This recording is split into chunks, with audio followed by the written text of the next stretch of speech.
Hello and welcome to another tanks video on the Bearfoot Miniatures channel, and today we're going to be going over solar and militia tanks, both transports and battle tanks.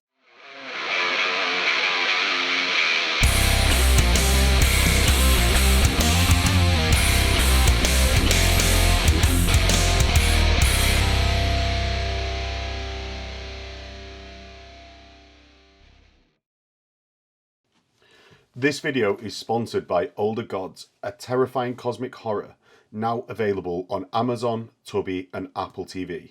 The film follows American Chris Rivers, who, after the disappearance of his troubled friend, travels to the remote Welsh countryside to investigate what happened, leading him to a dark apocalyptic cult. UK Film Review described it as horror of Lovecraftian proportions that sends a rush through your system and makes the hairs on the back of your neck stand up. Film and TV Now calls it atmospheric and unsettling psychological horror. Older Gods is available to purchase or rent on Amazon Prime Video now, as well as Tubi, Apple TV, for as little as $2 or £3. You can watch the trailer for Older Gods at the end of this video, or if you want to watch the film straight away, check the links in the description below. So, as I said, we're going to be going over both transport and battle tanks for solar and militia. Now, I've combined these because, well, there's so much overlap between solar and militia that I think we can go over them both at once. Combining transports and battle tanks is just so that you guys can get the information quite concisely. They're not as broad ranges as the Marines are. And so there's just no need to split them down any further than that, I don't think. As well as that, I've gone to include the flyers just because, like, in the name of being concise again.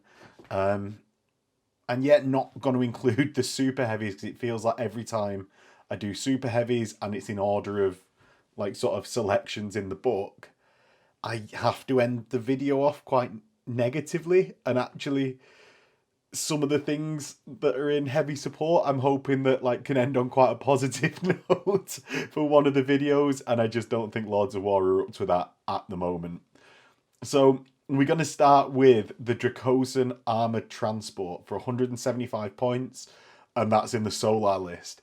So it's move 12, same as a Land Raider, BS3, 13, 12, 11, 5 hull point, 22 capacity, so that's up from 20 in the last edition. So you can finally fit a full las rifle squad and a character and a medic in there. Like, that was so annoying last edition that you had to sacrifice. But basically you could just never fit him in, I suppose, even with the las cannon being on there.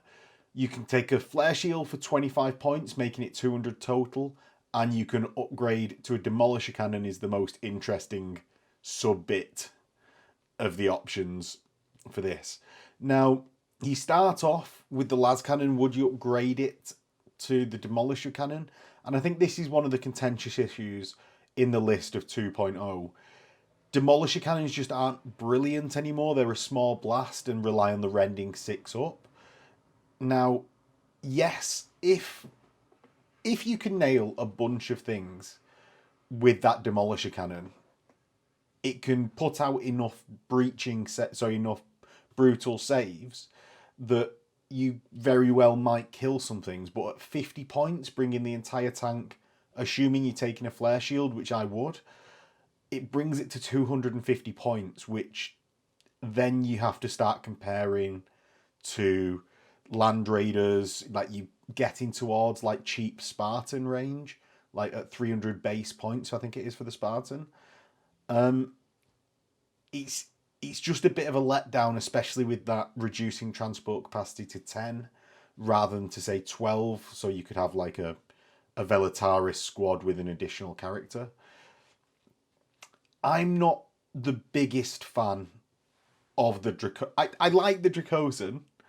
I'm not the biggest fan with its current setup.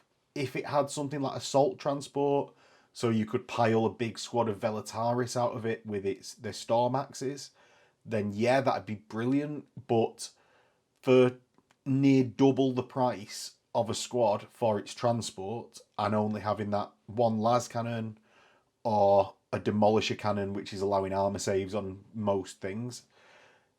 I just don't think it's up to muster with like what other options can be taken. And I'm not saying that it's so terrible. I mean, armor value 14 for a transport is quite good. 5 hull points is all right or he's good for a transport. He's good for a tank, I suppose, in the game, but it's not this unstoppable behemoth that you sort of need to be at the 200, 250 with that Demolisher Cannon points mark. So he's a bit of a dud. As I said, the Dracosan for me. I like the model. I like how protected it is. It just falls down a little bit when you start think offensive options for double the amount of points your squad's going to be. I mean, if I was taking 20 Velataris, you could get 40 Velataris instead of this Dracosan. Now, there is a big argument for transports in Solar, I would say, because nothing can run. Your close order drill stops you from running, and heavy on your Velataris stops you from running. So you never really go faster than 6 inches. So you do need a transport, and I think mainly that comes in when we go to the next option, which is the Aurox transport. And the Aurox is 30 points. It's a movement 15 Rhino chassis, basically, but only has transport capacity 10 rather than 12. That's a bit of a shame, but this is the transport that I really like for Solar. I currently run between 8 to 10 of them in my Solar list. Like, you're immediately sacrificing all attrition and kill points games as soon as you play Solar, I reckon, anyway, unless you just table your opponent, which I'm not writing Solar lists to table my opponent normally. It's not the heady days of 2-up cover save Solar from 1.0. I think basically you've already given away that attrition point, and this is the way that I would go about adding mobility to the Solar, and it's the way that I do. So the 11-11-10 is frankly paper, isn't it? We all know that, but Rhinos, Aurox, they're just so cheap. I think they're well worth it for the Solar. I mean, you can have a companion squad, 9 companions and a character, or 10 companions, roar up the board, jump out, nuke something, and then pull the reacting trick that I went over in the Marine Transports video to react back into your transport, jump out the other side when your transport's blown up, and now you're a good distance away from the enemy army and have something in the way to block line of sight for when people want to shoot your expensive companion squad. For your las rifle squads, Velataris squads, although they're not squads that can jump out and nuke things, this is just so cheap for that added bit of survivability. And even adding terrain to the board in places that you want it, I find that's one of the best uses. That I really like it as a platform. Now, I've been adding multi-lasers to mine for that 10 points. I'm so torn on this. The heavy flamer 5 points wouldn't do it. Heavy stubber, I don't think it's worth it. It's strength 4 allowing armor saves. I don't think it's worth it for that 5 points. Multi-lasers 10 points. Now it's a third of the cost of the tank. I've been doing it and stacking these onto as many Aurochs as possible. Having my rapier teams have multi-lasers as well. And I think it adds a bit of firepower to the army. It's not paid off too much for me, but it always feels worthwhile when I'm taking an Aurochs. Yes, but whether or not it actually has been worthwhile rather than just feeling worthwhile, I will have to leave. I think the jury's out on that one. Like, I upgrade it with the multi-laser. It kills something and is really annoying to my opponents.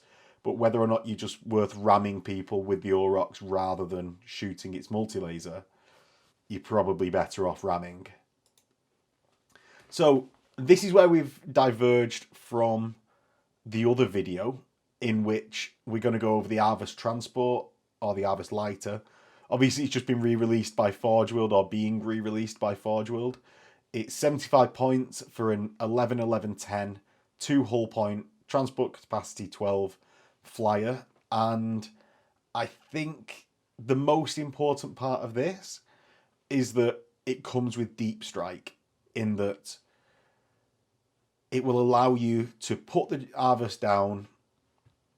Yes, your opponent will be able to intercept that Arvus and whatever gets out of it. But when the Arvus is on the ground, hopefully you'll be able to block a lot of your squad with that Arvus chassis. Because the Arvus is definitely going to die, right? So you can strike in, Arvus blows up or gets shot, and then your squad potentially can kill something. Another really good usage of this is just, you have an Arvus with a really cheap command section in, and you have your either leadership 9 from the command section, from your companion command, this is, and you just leave that off the board because your command vox actually works from off board, so it keeps that safe leadership off the board for as long as possible. Yes, it can be snap fired at when it comes onto the board, but if you just angle that so that it comes on along your board edge, or find a place that it can't get intercepted with basically anything that can shoot it down, it's not too hard to do if the only object is to keep it out of harm's way. If you wanted to attack with this Arvus whilst keeping the command box in there, yes, it's going to be very hard to keep it out of harm's way. But when the only object is to fly it around, next turn fly off the board, spend a turn off the board, and recycle, it's quite a good way of keeping a leadership aura safe.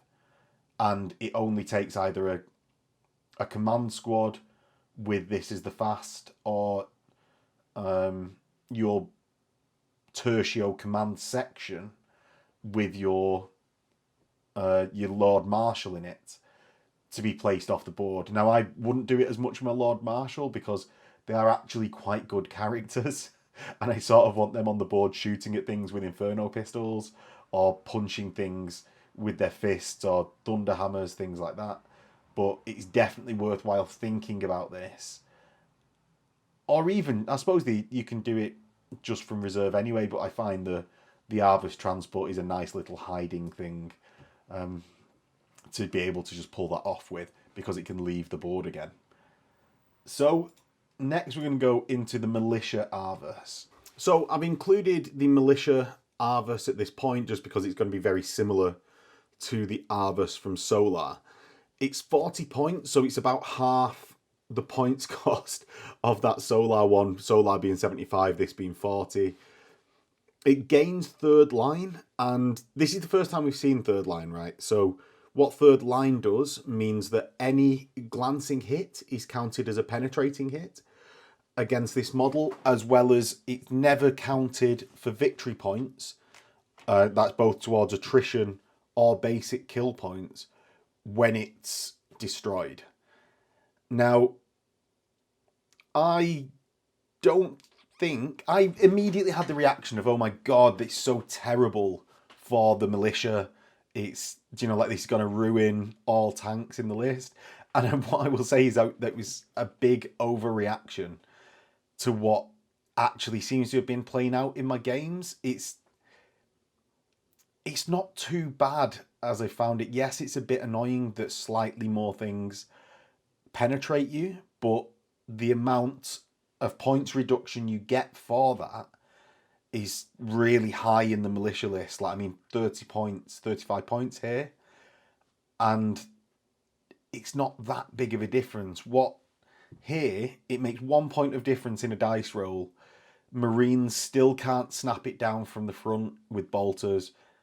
Yes, a heavy bolter is going to be penetrating rather than glancing. But for half the price of the transport, I'm willing to take that. Now, the utility of the Arvus Transport in the Militia is the points on... That's the main point to make on this, I think. The actual Arvus and all flyers in general suffer from being flyers and getting intercepted. They get intercepted a lot, shot down a lot, which is why Deep Strike works as quite a good rule to just get your dudes out as fast as possible as soon as the flyer enters the table. So then they're not like falling out of the sky, getting hit with strength 8 instant death AP2s, is it? Like, it's bad enough that I've always avoided it after reading it one time. So basically, yeah, you just want to avoid it. Now, what are you going to put in your Arvus Transport for Militia? And it comes down to Grenadier squads, really. And I just don't think they're good enough. And theme-wise, really cool Grenadiers in Arvus, or using it as a proxy for a Valkyrie, which is what I tend to do with the Solar. Is it effective? What squads are going to be in there? I don't think so, because they've only got 2 special weapons each.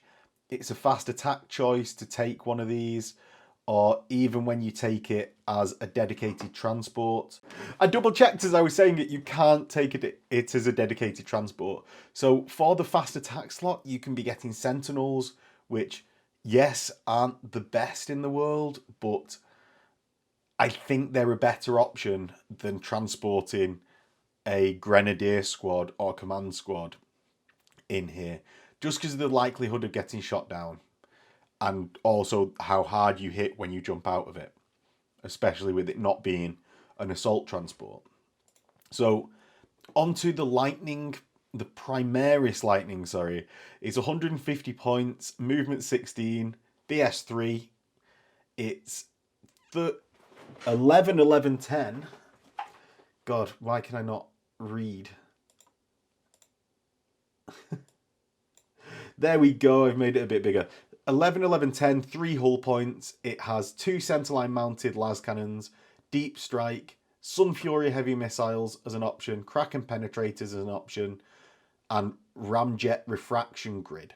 Now, how the mighty have fallen on the Primaris Lightning. Just getting shot down as they come onto the table. They're still... Kraken penetrators, still scary, strength 8, AP1, armor bane ranged. Like, the output is definitely still there. So I think the reason we're not seeing prolific Lightnings everywhere is just that they're so easy to shoot down as they come onto the table.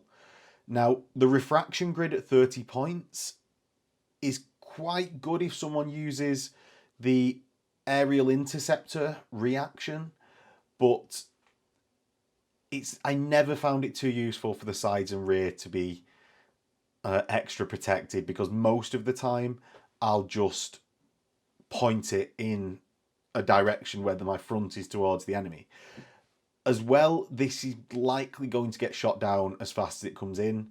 So if you do survive the interceptor fire, you need to basically just count on it dying. Maybe you'll get 2 turns out of it. I think it's worth...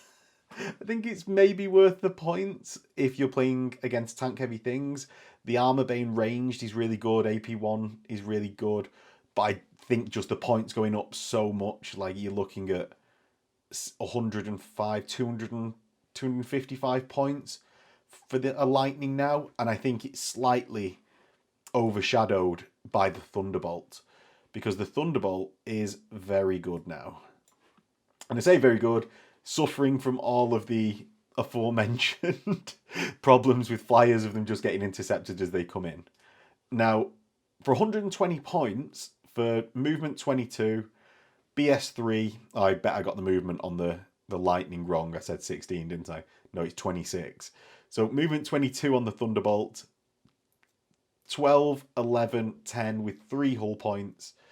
It's got 4 centerline mounted autocannons, 2 centerline mounted las cannons, and it's got Divisio Aeronautica air superiority, so it can come in as a reaction. It's got Deep Strike, and it can have 4 Hellstrike missiles, 2 Sky Strike missiles. Now, I've never really found it worth upgrading to any of them. If I need the Sky Strikes, I'll just choose to fire in Skyfire mode if I have Hellstrike missiles, I'm not the biggest fan, I will say.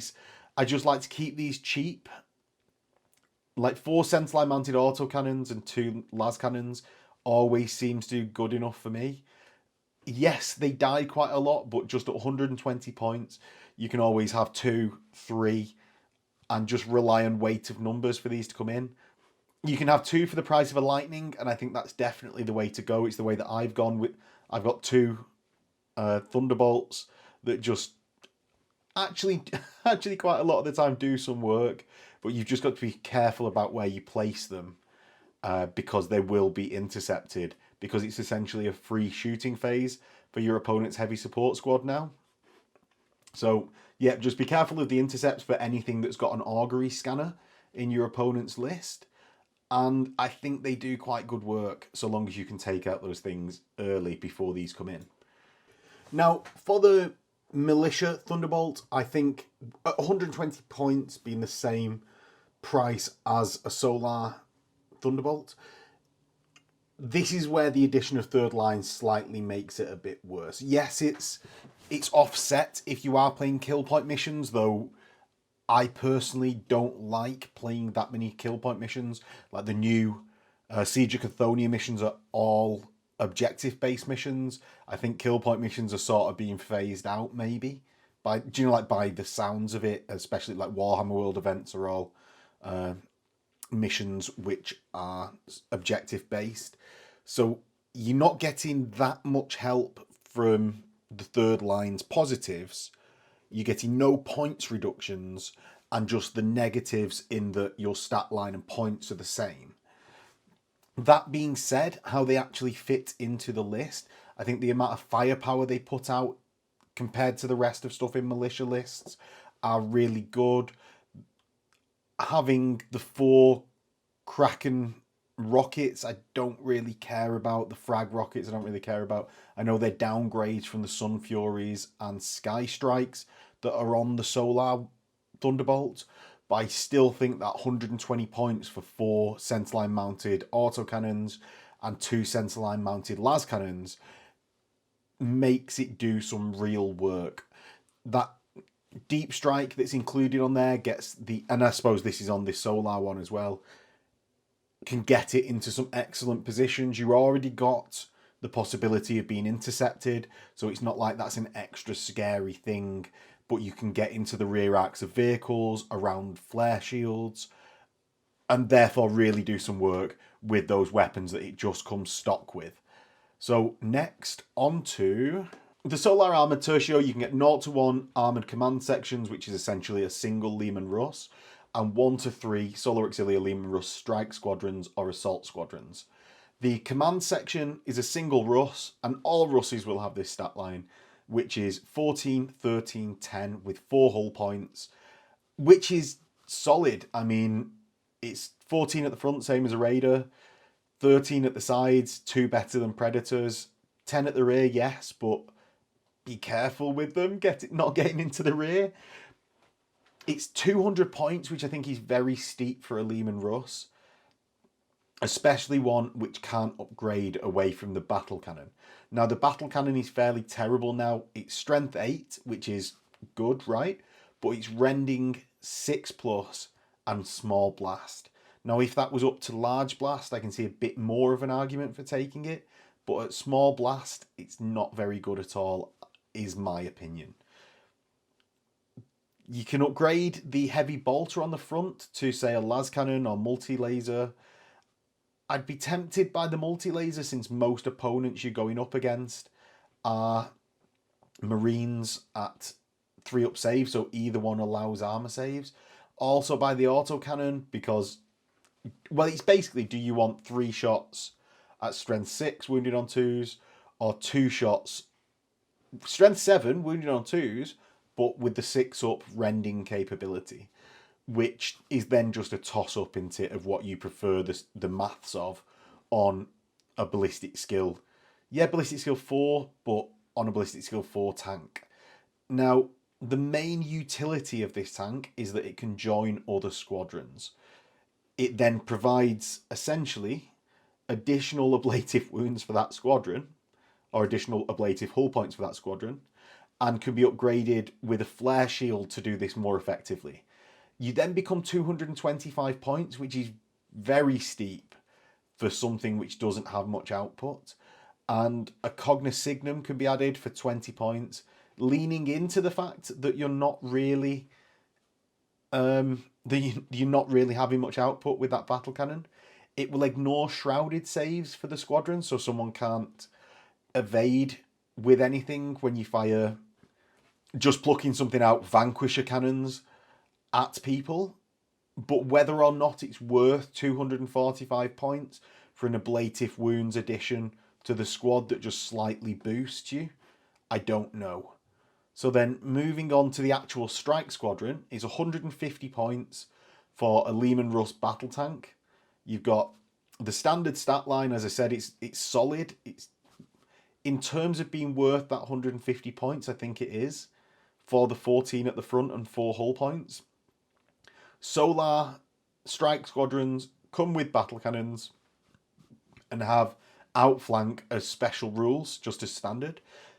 That would be fairly solid, but I think outflank is slightly janky because your opponent knows exactly where they're going to come in from and can just wrap the marker to, like, if you're really playing it that way.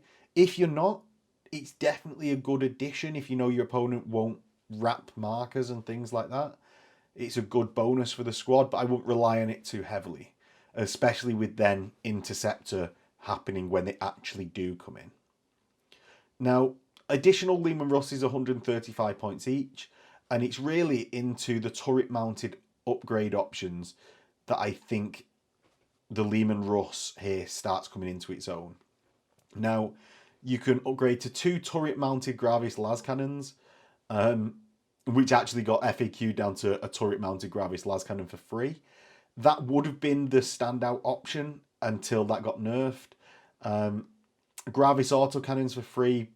Why would you when you can take a las cannon which just ignores armor saves and has Sunder just flat? But I think the standout option now is the Vanquisher battle cannon with coaxial autocannon. So you get an autocannon as well as a 2-shot battle cannon that's got Brutal 2, Strength 9, AP 2 with Sunder for 5 points. So 155 points for the main tank, 140 points for every other tank.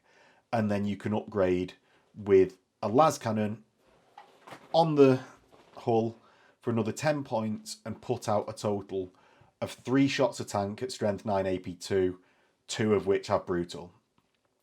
The coaxial mountedness of the autocannon is really, really solid because it means you can re-roll your 2 hits that miss, or you re-roll your misses on your 2 hit rolls with the Vanquisher battle cannon if you've hit with one of the autocannon mounted shots. I think it's a really solid tank squadron. I was thinking at this, like, I go backwards and forwards on this. Solar, I tend to feel that they're a bit too expensive for me to squeeze enough in the list, especially as, like, say, it's a terrible comparison, right? Granted, I'm going to hold my hands up. This is a terrible comparison, but a heavy support squad, you can get 10 las cannons for the cost of 4 shots of Vanquisher cannons here. Now, granted, you don't have the armor value 14, but you can't react with these Leman Russes. But I suppose we're then just getting into the downsides of all tanks, right? Now, how these actually fit into the Solar list, I think is in an incredibly important slot. You don't have tons of infantry-mounted weapons, which is 90% of most lists unless you're going really tank-heavy. You don't have much that has AP2. You have pretty much... don't think you have any Brutal elsewhere in the list, except for these Vanquisher cannons. And I think they're really, really necessary unless you're going to go like Melter Gun Companion heavy, Plasma Companion heavy, or Las Rapier heavy in your Solar Auxilia. So I think they're definitely worth a look in. I need to expand my collection of them because I've only got, 3? I've got 3 tanks which are laser destroyers now because since I built them, the rules have come out for laser destroyers, but I really need to upgrade with these because they're a staple in the list of just maintaining the playability of the army. Otherwise, I find Terminators run all over you because you just can't put out enough Volkite shots to take enough Terminators down before they just run through you. So into the Assault Squadron list, the same as a Leman Russ Strike Squadron, except you have a Demolisher Cannon on the turret. Now and you don't have outflank. Now that suffers from the same as the Dracosan transport. It's an extra 50 points over the Leman Russ Strike Squadron. And I just don't think it holds up at all because of that 50 points. And the gun I really don't like. I just don't think they hold up now. I'm convinced they need changing. And I will just, I think, skip over that main Demolisher Cannon turret for now. Now, you can add additional Leman Russ Demolishers for 185 points each. Bit expensive. But you can upgrade the turret-mounted weapon to an Executioner Plasma Cannon for free or a Volkite Macro Saker for free. So the Macro Saker is Strength 6, AP 5, Heavy 8 deflag rate. And the Executioner Plasma Cannon is Standard Plasma stats 48 range. Or I say Standard Plasma stats 48 range. It's 48 range with Strength 7 Standard Plasma stat, AP 4, Heavy 1, Large Blast 5, Rending 4+. And that's Rending rather than Breaching. I think realistically the Plasma Cannon is the way to go if you're going to be running Leman Russ Assault Squadrons. You can catch multiple things in that Large Blast. You've got fairly good chances of getting your Rending off. No, you're not going to be doubling things out because you're only Strength 7. So it's not as useful as a Vanquisher Cannon for firing at Terminators. But if you catch Marine squads, it can just absolutely vaporize them. Now, the Volkite Macro Saker, I do think is a bit lackluster. It's the same strength as a Volkite Culverin. It's only 3 shots more. And it's 12 times the price for one of them as it is for a Marine with a Volkite Culverin. It just doesn't really stack up. It's 6 times the price of 2 that are getting more shots. Yeah, I love the model. The actual look of the model is really nice with the Volkite on the turret. I just don't think in-game it stacks up very well. I do need to invest in both the Plasma and the Volkite Macro Saker, but I mean, now we're just getting into wish listing. Yeah, I need another 10 tanks. And who's got all the money for that? So we'll next go into the Militia Leman Russ, which has got third line. And the third line rule, again, it means you won't be getting victory points for targeting or for your opponent targeting Leman Russes. It comes with the standard 14, 13, 10, 4 hull points, and it drops 2 movement to movement 10. It's only 120 points though, so you've got basically a reduction of 35 points, 35 points from the Solar Auxilia. Why am I guessing? I'll just go back. It's a reduction of 30 points over the Solar one. When you upgrade it with the Vanquisher Cannon, it's obviously still 30 points less expensive. And I think that really, really adds up. Now, you can also upgrade it with the Demolisher Cannon or Executioner Plasma Cannon. Again, the Executioner Plasma Cannon, I think, is the one that's worth... I'd either go Vanquisher Cannon or Executioner Plasma, and that stands up in either the Solar or Militia lists. And that's why I've combined the Solar and Militia lists, essentially, to run through. I definitely think it's worth taking in Militia, and I actually think, like this was brought up in another video in the comments, it's near 100% necessary to run Industrial Stronghold in your Militia in order to take multiple Leman Russes in a squadron. You just really struggle to fill out the list without that, and I think it shows how intrinsically valuable the Leman Russ is to the militia that you pretty much have to take it.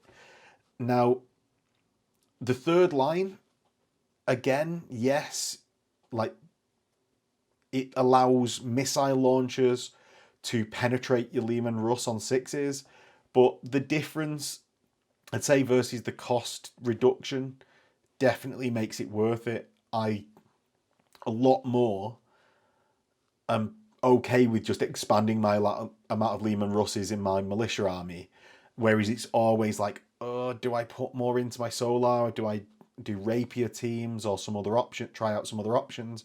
Leman Russes in militia pretty much staple and need to be in there to give you that punch and armoured might that the militia really need, because your squads just aren't that great, which isn't a complaint. Like, it's the whole point about the list is that your squads aren't that great, but the benefits of the Leman Russ in the militia list, I mean, all complaints about tanks in the marine list just go out of the window, and you just need to take these Leman Russes. So particularly vanquishers, there's an argument for executioners, and yeah, just take them. So on to the Malcador. Now, the Malcador used to be a super heavy. It's now just reinforced, which means you can always shoot at full ballistic skill if you're shaken or stunned. It's got 13, 13, 12 with 5 hull points for 225 points. It is slightly faster than a Leman Russ in the Solar list at movement 14 compared to 12. And, well, it comes with a hull front-mounted heavy bolter, sponson heavy bolters, and a turret battle cannon. And same as with the Leman Russ, the battle cannon is terrible. You can upgrade it to have the Gravis las cannons or hull-mounted Vanquisher battle cannon for plus 10 points each. But you're now getting into the realms of being, I think it's, 55 points for a Leman Russ with a Vanquisher cannon, 135 points for a Malcador with a Vanquisher cannon. And you're essentially losing a front armor value. Yes, you're gaining a hull point, but I think that actually the armor value is much more important than that one hull point, especially when you've got 4 hull points in a Leman Russ anyway. So I take the flare shield for 25 points on a Malcador?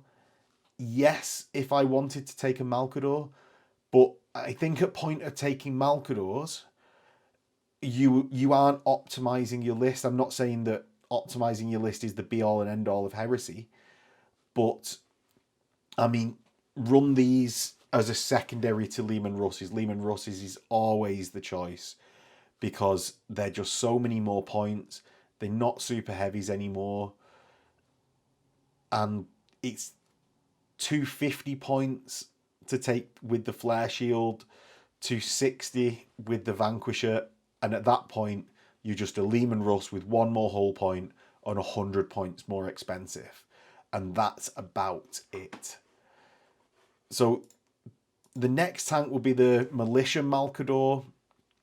It gains 3rd line, and it's essentially exactly the same rundown. It's 55 points more expensive than the Militia Leman Russ and suffers from exactly the same downsides as the Solar one. And it's actually really disappointing to see that these Malcadors have fallen from grace so much. I'd actually think a little bit that -1 frontal armor value and an extra hull point, trial them out at the same points value for each of them, because it's the only difference you're really getting out of the tank compared to each other. As I said, I think the frontal armor value is worth more than the hull point when you've already got 4 hull points. When it comes down to the 3rd line, I think it actually it obviously, or not obviously, but it hurts you more losing that frontal armor value from 14 to 13 than you gain in hull points. And it makes it a worse comparison in the Militia, I think, than it is in Solar, because now autocannons penetrate you rather than only missile launchers, multi-melters and las cannons being able to get you. And it's just that bit of a swinging difference that so many more shots will be coming out of those autocannons with a chance to do you in, that it's just a bigger swing towards the negative to have that third line. So as much as I don't mind third line on 99% of things, it's a bigger swing. It's still not terrible for this, because you don't give away victory points for your tank when it's destroyed, but it is that bit more of a swing to the negative. So next, onto the artillery section. So the artillery section, we've got Solar Auxilia armoured batteries. 200 points for essentially, I was going to say a Leman Russ chassis. It is in model-wise a Leman Russ chassis, but it's 13, 12, 10 with 4 hull points. So it's fairly sturdy for an artillery tank.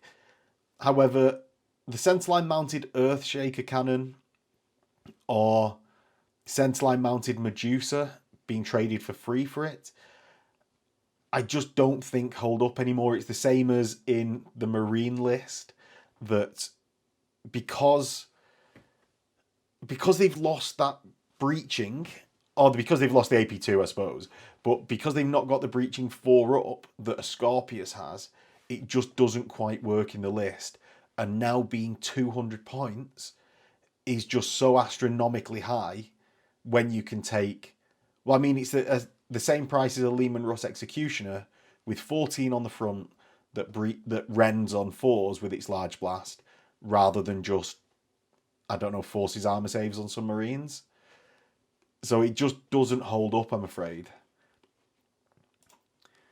So the Solar Auxilia Valdor Tank Destroyer Squadron, 250 points per model. You've got movement 14, 13, 13, 12 with 5 hull points and ballistic skill 3. You've got a centerline mounted neutron beam laser, a single sponson mounted heavy bolter, searchlight smoke launchers. And I've got to say, I actually love the model. You can take a flare shield for 25 points, so that's 275. Obviously Dozer Blade for 5. You can take a Pintle, multi-laser, heavy stubber, heavy flamer, wouldn't do any of them. And you can upgrade your sponson mount for, basically for an autocannon, multi-laser, heavy flamer, las cannon. I wouldn't do any of that because you've got an ordnance weapon. And it's not going to be worth it on what you're doing with this Valdor. You want to just make tanks snap fire, essentially, with that neutron beam laser. Now, do I think the Valdor is worth it for, let's call it 250 points? It's got 1 less frontal armor than a Leman Russ. No, because I can nearly get 2 Leman Russ Vanquishers for the same price as a Valdor Tank Destroyer Squadron. I don't know who they're kidding. And it's also only a single model in the squadron. I was just checking the next page to see if I was like missing the 1 additional Valdor in the squadron for X amount of points. No, it's Rich, who has played the Solar versus Solar Auxilia game on the channel a while ago with me. He loved running a Valdor with a tank commander in the past, and that's how I love the model, is that I've seen him use it so much, but I just don't think they stand up for so many points. It's more points than a Land Raider for these 2 shots of a neutron beam laser. Yes, it's strength 10 AP1, which is good, right? But it's only 2 shots at BS3. And yes, you can make vehicles snap fire, but I just think you'll get much more utility. It's good as it is. It's a good tank, but you will get more utility out of Leman Russ Vanquishers, Leman Russ Exterminators. than you will out of this, sadly. So next we go to the Malcador Infurnus squadron. 300 points. It's got the Malcador chassis again, so it's movement 14, 13, 13, 11, 5 hull points. It's a reinforced vehicle with sponson heavy flamers and a centerline mounted Inferno cannon, which can be upgraded with a flare shield for 25 points, making you 325 points. And it's a Lord of War, so you'll be giving away victory points when this inevitably dies. Though I say inevitably, it probably has left a lasting scar enough on your opponents that they're going to target this. In that it used to be AP2 in Heresy 1. Now it isn't. It's Inferno Cannon is Hellstorm template, Strength 8, AP 4, it's Torrent 9, Breaching 6 and Concussive 1. The Breaching 6 is again the problem here. I think with that Hellstorm template and Torrent combined, you can hit a fair few enemies, and it might even be half worth running just for the laugh of it, because it is a really cool tank. If you ever play Militia, it's going to decimate. However, if you're playing the Solar Auxilia, you're the Solar Auxilia player in your area, you're probably the human-based player of your group. There's not that many playing that you get multiple militia armies all in the same group. So how useful is it? Not the most useful tank in the world. But again, it's a really nice looking tank. It's got a big derpy stupid gun on the front, and the little carriage that comes off the back is absolutely excellent. So we'll move on to the bits of the list that were left in Legacies. So this one is the Carnodons Strike Squadron. It's 70 points per Carnodon, movement 15, BS3 obviously for Solar, 12, 11, 10 with 3 hull points.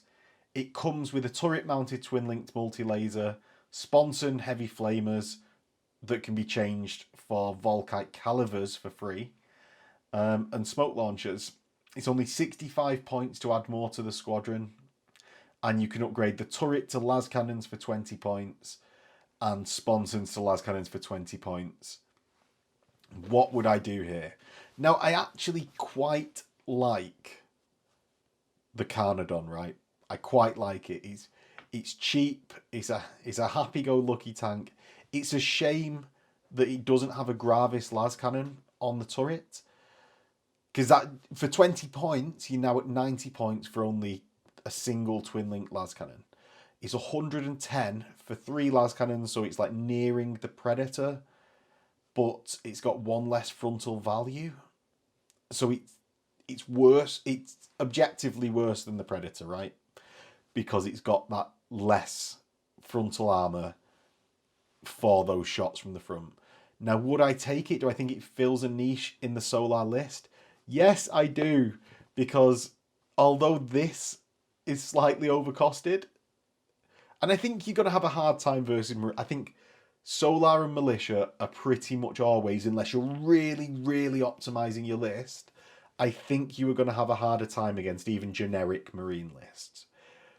Do I think this has a niche to fill? Yes, because you can have 3 of them for 300 points, and that's 9 las cannons that are going to be firing at the enemy, and it's quite rare to get las cannons into the Solar list.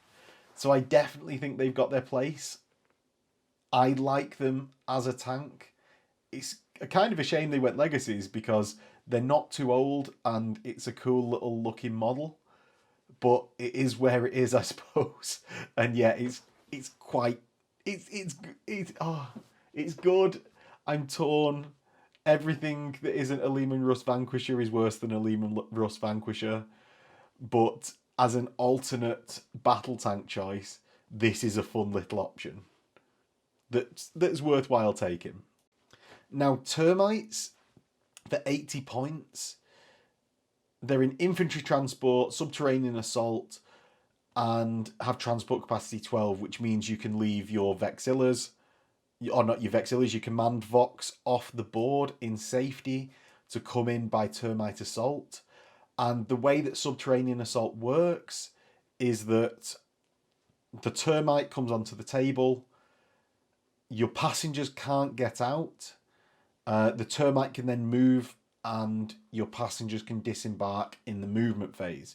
So it actually weirdly protects your passengers, because even if the Termite gets intercepted, the passengers bail out, the passengers didn't enter play through Deep Strike, so can't then be intercepted by other units. So because of this different phasing of how they come onto the table, the Termite Assault actually protects your units inside better than, say, when a flyer comes onto the table, or drop pods come in, or other alternate entry methods from reserves. So I think it's actually quite a good vehicle for Solar Auxilia to get especially companions onto the board and basically allow them to dive out and nuke things with melter guns, plasma guns, things like that for alpha strike potential. The melter cutters being 6-inch range, I think you're going to be lucky if you get to use those, because your opponent a lot of the time will just react back, especially out of melter range. But maybe it's a nice little bonus to have on the Termite. As I said, I do think it has a place with how it enters the board. I do think it's good for keeping command boxes off the table. It's definitely worth its 80 points to the right unit. And it's one of the better methods of entry that don't allow Interceptor. So next up, we have the Armoured Support Tercio. 0-1 Armoured Support Command Sections and 1-3 Thunderers, Tank Destroyers, or Trojan Support Vehicles. So Armoured Command Sections are the Leman Russes command sections that we covered off before. I would suggest that they would be even less utility in this support tertio, because I don't fully see the point of it. You've got the Thunderer Siege Tank Squadron for 200 points. It's a Leman Russ chassis with a centerline mounted Demolisher Cannon. Now, my group has always been happy with me playing stuff like this, like my Destroyer Tank Hunters actually, as Vanquishers. No one really cares. The models are a similar size. Yeah, it's the same points as a Leman Russ Demolisher with the Demolisher Cannon. It's the same points, but it becomes centerline mounted, so he's worse, and loses the heavy bolter on the hull. So that's a negative, but it doesn't decrease in points at all. Now, the Demolisher Cannon I've already been through, I don't think is very good. Do I like the model? Yes, I actually really like the Thunderer model. Same as the thing that we'll go on to next. Do I think it's worth it, like purely for game-wise? No. But yeah, I really like... I like both of these tanks ever since I've read Straight Silver in Gaunt's Ghosts, where the Destroyer Tank Hunters appear. So onto the Destroyer Tank Hunters that can go in this squadron. For 200 points, you get movement 10, 14, 13, 10 with 4 hull points, and a centerline mounted Proteus Laser Destroyer. So the Proteus Laser Destroyer is strength 9, AP 1. It's heavy 2, twin linked, Exoshock 6+, and gets hot. Now the gets hot is sort of by the by, because you have the twin linked, so you get the ones, you re-roll them, all good. The heavy 2, yeah, that's good. Twin linked is off, like it's lost its coaxial autocannon. I can count on one hand the amount that autocannon has done on a Vanquisher for me, other than allowing the re-rolls that this gets natively. Now, the toss-up comes with AP 1 versus the Brutal 2. It loses Sunder, which the Vanquisher has, which is obviously a big positive for the Vanquisher. So it is definitely better at taking out tanks, because Brutal 2 has no effect on tanks.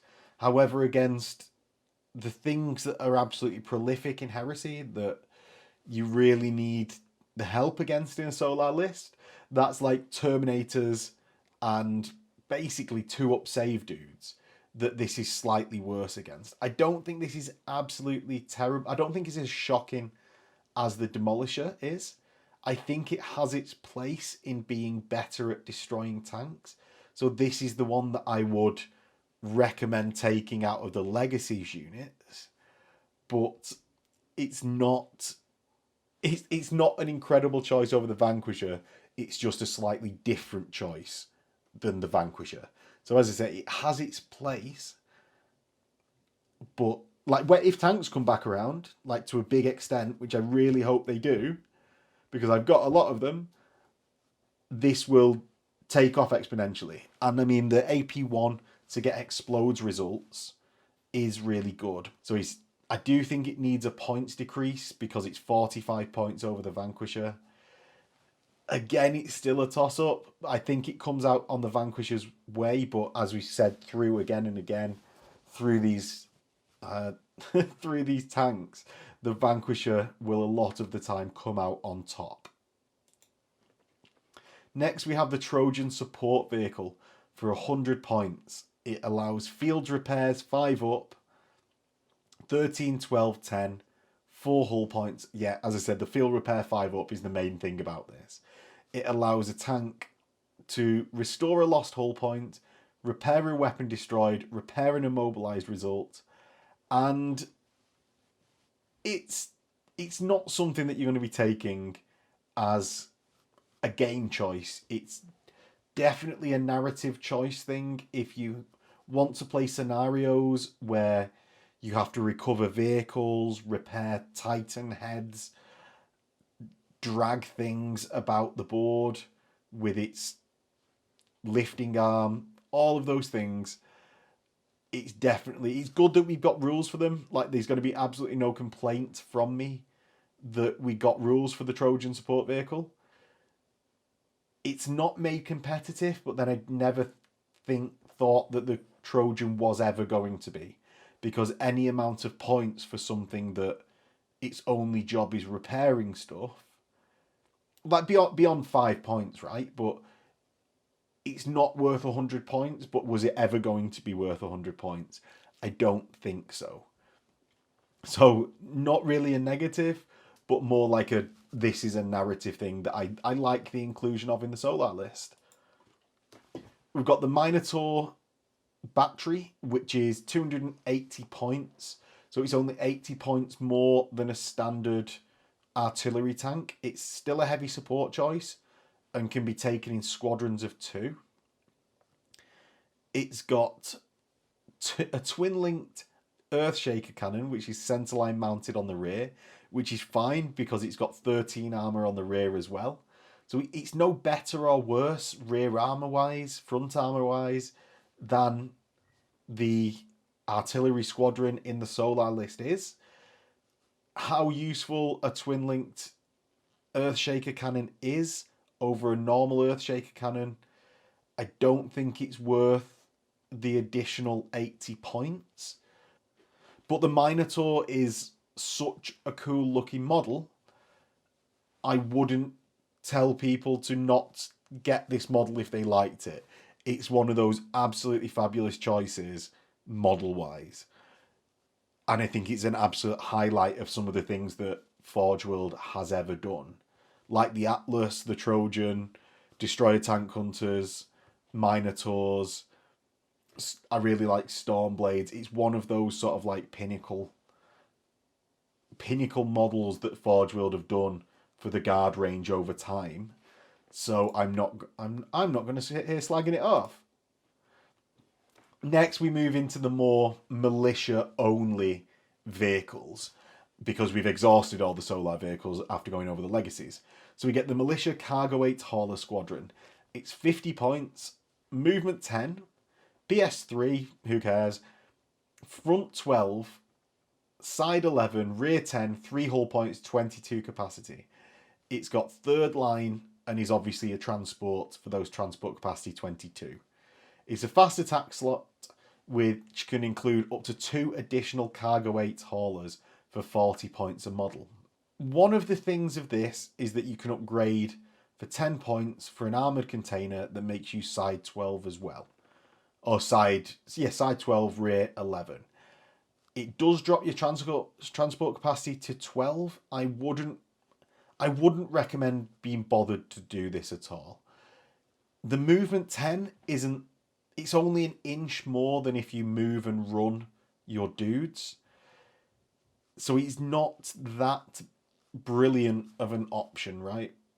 For one turn when you move and get out, it will make you that 5 inches faster.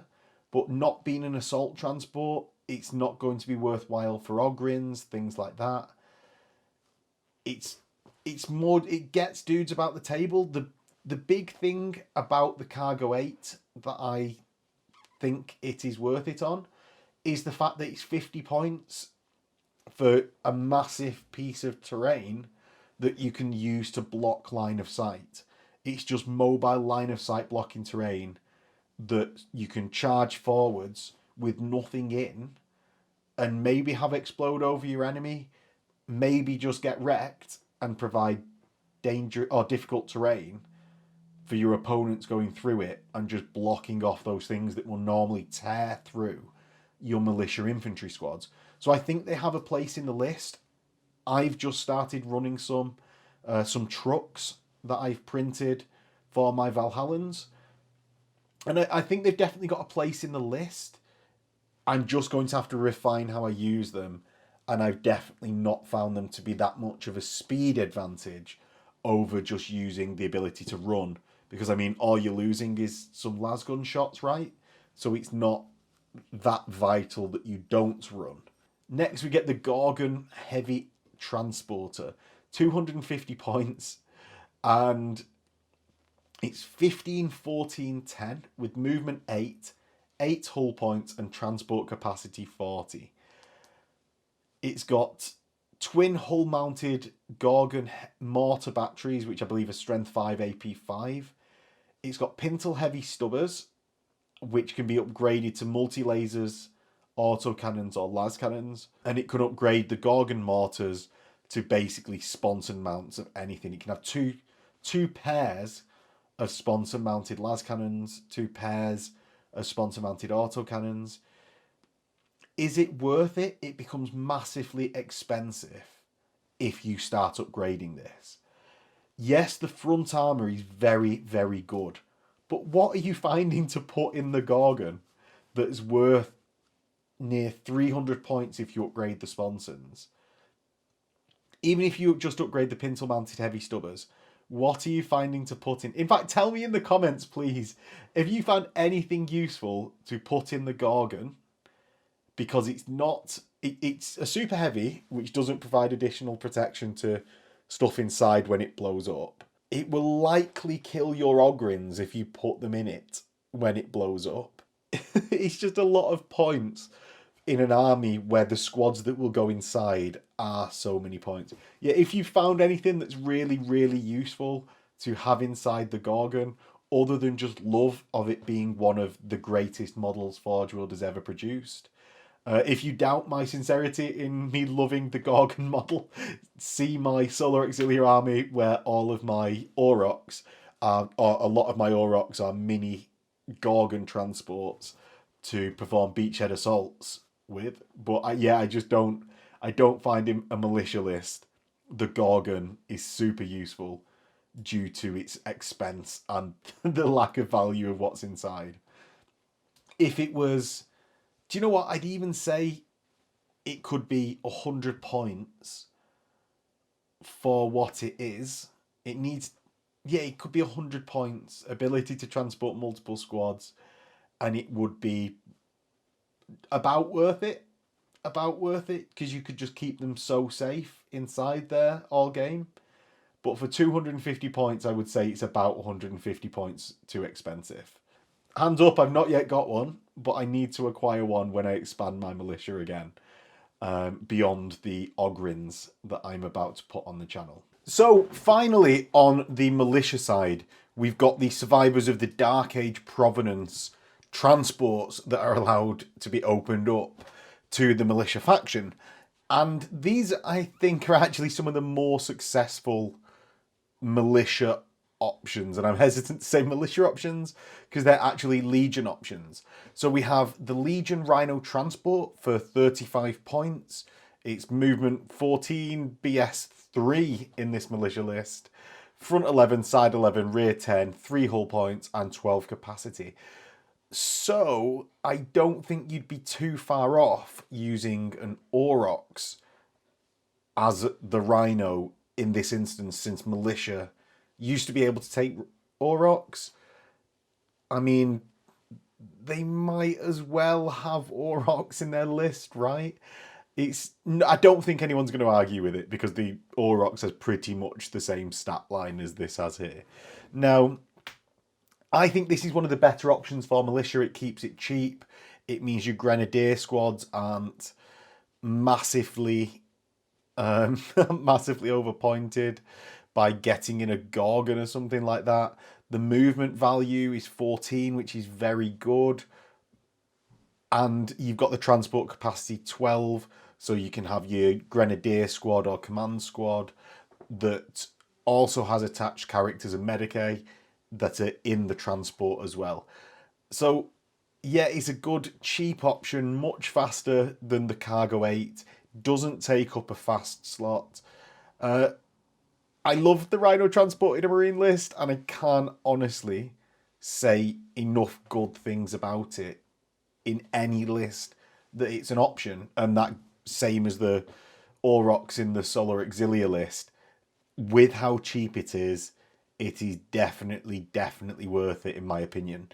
Now, it allows you as well with the multi-melter option for the Pintle to sneak in some more AP1 or 2 weapons. I know this is AP1 in this instance, but or you could have a combi weapon, 10 points. Definitely think the multi-melter's worth it more than that. Now, it's a very flimsy platform to put that melter in, but militia lists tend to be very cheap and also struggling to put in AP1 and 2.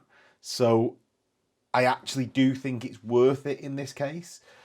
Like last edition, everyone was running multi-melters on their Rhinos. It was like 15 points. They had the massive points increase to almost the same points as the Rhino for the Pintle multi-melter here. And I actually don't think it matters as much that it's so expensive in militia, because it essentially takes your grenadier squad from having 2 special weapons for that choice, that Force Org choice, to being able to have 3 for that Force Org choice. And you've got very limited access to multi-melters in a militia list as it is. So I definitely think it's worth it. Next, we've got the Termite Assault Drill. Same as the Solar, really. You've got the movement 8, BS4, 12, 12, 10, 12 capacity, 3 hull points. Oh, sorry, it's BS3. Sorry, I'm just reading it out off the slot. The Subterranean Assault will keep alive whatever squad comes in safe from the Interceptor. Now, you've not got as much punch in your militia forces, so it's potentially not as valuable for those 80 points, because what's making use of those 80 points of transport isn't going to do as much damage when it comes in. But what it will allow you to do is get the melter cutters into the list. So that's the more AP1, same as the multi-melter on the Rhino, into a position where you want it, causing a bit of headache for your enemy. And I mean, if a few come in, they can't all be intercepted, right? Go with the militia values of, well, I've got 6 slots of troops and a command squad, and they can all take a termite. They can't intercept 7 times, can they? Well, yeah, I suppose they could if they had enough augury scanners, but it is very unlikely. Next, and finally, for the survivors of the Dark Age, we have the Land Raider Proteus Carrier, and that's 220 points. Movement 12, BS3 because it's survivors of the Dark Age, 14, 14, 14, 5 hull points, 12 capacity. So again, your Grenadiers can fit a character and Medicae in there. And with the sponsor-mounted Gravis las cannons and the hull twin-linked bolter on the front, which can be upgraded to a las cannon for 15 points, so that's 235 points total, I actually think it's a very, very good option for the militia to use. I know I said such expensive transports like the Gorgon were a bit weird, but when you've got 2 Gravis las cannons and a twin-linked las cannon on the front, it's actually a bit of a gunboat as well. And with 14 all round, I do start changing that opinion. I mean, 5 las cannon shots is nothing to sniff at. And I do think this starts becoming much better and more valuable than that Gorgon, even though the Gorgon has a 15 front, just because it's so much cheaper. Like, I mean, it's 80 points less expensive than the Gorgon when they're both upgraded with las cannons, and it's about a third of the cost of the actual tank. So, it's, do you know, obviously it's a toss up, but I feel that this is much more worth it than a Gorgon. Sadly, because I really like the Gorgon. And that is the last of the militia tanks. If you liked watching this video of tanks and how, say tanks and how to use them, the how to use them came more in the marine transport section. If you missed that, go back and watch the marine transport section, and I go over how you can play with reactions with your squads to use them a bit more. But if you liked it, don't forget to like, comment below how you use your Gorgon, how you use your tanks in Solar and Militia, and subscribe to the channel.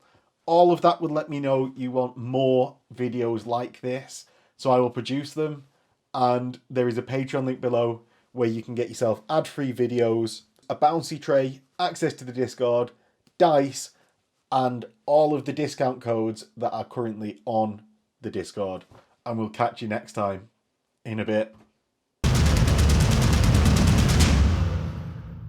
Chris, thank you for following the breadcrumbs. I knew you'd be the one to find them. Now, listen to my voice. My breathing is steady. I sound fully conscious. I'm not what you all think I am. If you look through our findings, you'll see that we'd found sites, out-of-the-way places to perform their depravities. We looked wherever there were reports of overindulgent murders, anything ritualistic. And we found lots of them. We realized we'd walked into their trap. They were tracking us. Are you burdened with religion, Mr. Duffy? Do you know why he doesn't answer our prayers? He's scared, terrified of waking something far older than him. He knows that by helping us, it would notice him. You see, your God is a coward.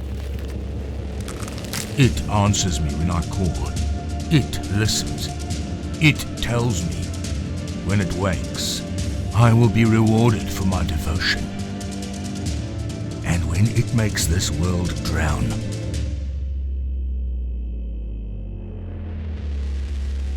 I won't offer my hand to save any of you.